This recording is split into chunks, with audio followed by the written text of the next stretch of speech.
There's a lot of things that are different about being raised by immigrants. I always say that being raised by my parents was quite a challenge for them, for me.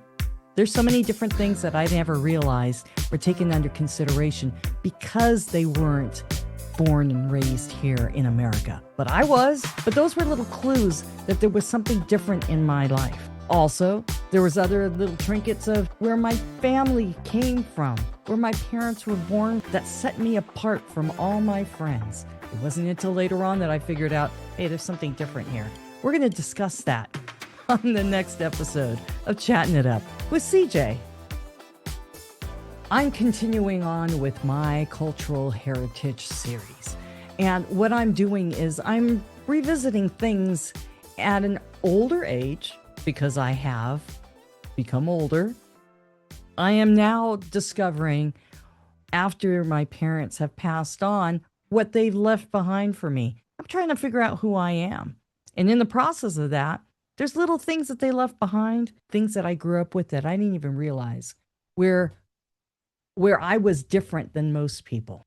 Things I never considered that were different and set me apart from other people at school, people that I grew up with. I didn't know that I was different. I had no idea that my lunches were completely different. They would look at my sandwich and go, "You have candy sandwiches," or "You have chocolate candy." What they were malicious. Little chocolate sprinkles that you probably find on your ice cream. They were on my bread. Now, all the Indos are going to know this, and even the people from the Netherlands are going to understand, hey, meisjes and hagelslag and all that stuff, my goodness, those are good things. It's unfamiliar here in America. It's foreign. And when you show up at school, people are going to look at you like, I don't want to trade with you. What's that? But I grew up with things like this little porcelain Delft blue clog. It's actually, there's two of them actually, and they were hanging from my dad's rear view mirror. Or maybe carvings that would let me know that things are a little bit different. These are little hand carvings of a woman who's doing her everyday chore. And that's the thing, is when I went in 1980 to Indonesia, which used to be Dutch East Indies to my parents growing up, but this was a normal sight. These people would always be walking around carrying stuff on their head. But the weird thing was, is I always saw the women doing all the hard labor. And I saw the guys hanging out just kind of with their, I know this sounds funny, I'm just going to call them roosters. But the truth of the matter is, and don't go in the gutter with me on this one, but they were very much into cockfighting. And nah, don't go there with me. But you know, the funny thing too is when I did see the guys do something, they were hanging out, playing music, socializing. In the meantime, she's out walking the street, working her tail off. What is the difference here? Yeah, I know. These are all carvings from Indonesia. And, you know, the thing about it is their cultural life is so different. I did see guys walking around, but I saw them walking around with a bunch of ducks. I'm not joking. I actually have wood carvings, ebony carvings of this, like this. I saw it in real life. I didn't understand what it was all about, but I realized that my mom and dad grew up in a time and in a culture that was so different than what I was used to.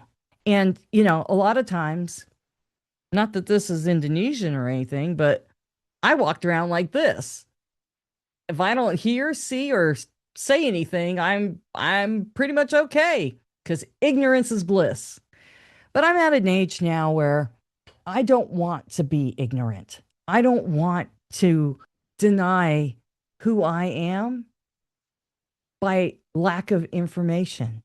Knowledge is power. And knowing that knowledge is power, I think each one of us from my generation, the first generation in America, to understand where we came from, to understand what my parents had gone through and where they came from and how it affects me. Like I mentioned, when I went to school, my mom and dad, they made my lunch. They made a lunch that was normal to me. But it wasn't until I was sitting there at class or grade school and everybody was trading food. Oh, what do you have? Oh, I'll trade my snack pack for the bag of chips that you've got. They'd be doing that, but nobody ever did that with me. And that's because I was different and I didn't realize I was different or that I had a different type of living than my friends. There's nothing wrong with that, but it does set you apart and you do start to look at things a little bit differently. My parents, they knew that Thanksgiving was an American holiday and that it was something, where everybody got together and they had family dinner. Well, my mom and dad, they went all out, but they made Indonesian food, which was great. I loved it, but I also wanted to be like everyone else. And I'll never forget it. I said, Mom, Dad, can we just have a turkey? And they're like, turkey? And I said, I'll even make it. I think I was in high school. Let me just make it. I want something other than satay babi or satay ayam or I just wanted something different. And the food was fabulous that mom and dad made. But I just wanted some normalcy. Normalcy in regards to I didn't want to be different. And that was me fighting against a culture. It was me fighting against their identity and my identity. Me not understanding what my parents were bringing to the table and me understanding that I was different. Now I'm in my 60s and I'm looking at everything with a whole different eye. There's nothing wrong with it, but I think it's important to understand where that definition is. What makes you unique? Say that fast. What makes you unique? I I love that I'm different now. Didn't like it when I was a kid. But this is the funny thing. I was raised in a household where we spoke Dutch. I didn't know growing up by them speaking Dutch to me that I would be prevalent in a second language. I wasn't formally taught, but I was self-taught in how to read Dutch. Why? Because I would sound out things and I'm like, oh, I remember mom and dad saying these words. And so it was easy for me to kind of learn how to read. I cannot write in Dutch, but I certainly can understand it, I can speak it, and I can read it. The funny thing is, growing up, mom and dad, they blessed me and my sister with the ability to do fun things. And a lot of times, if they were going to surprise us, especially me, because I was so aware of what was happening, they would speak Indonesian, Bahasa.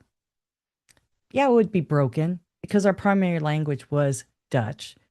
And of course, if they spoke Dutch between the two of them, I would understand what they were saying. So they reverted back to Bahasa.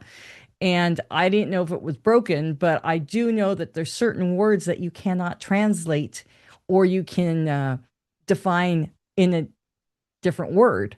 And a lot of times they'd be talking to each other and I'm thinking, okay, I don't understand that language. It's not Dutch. What is that? And they'd be going, and then they would say, and then they would stop and then they go, Disneyland. And I went, and I knew exactly what was happening. I think it was like maybe I was under 10 years old. But the point is, they raised me with a language that I understood, that they had to go to another language to communicate with each other just to trick me. But you cannot How do you say Disneyland other than Disneyland? Those are the memories I'm left with, that my parents actually had to trick me speaking Bahasa. I don't understand. I only know bits and pieces of Bahasa. I know little bits, little bits. And I love learning. I love understanding where they came from, why we think the way we do. What we do it with love, everything.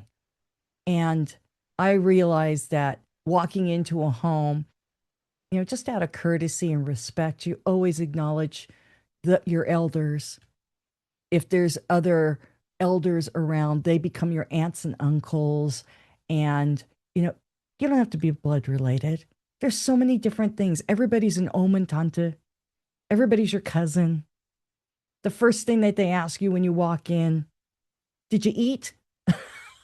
It's true. Are you hungry?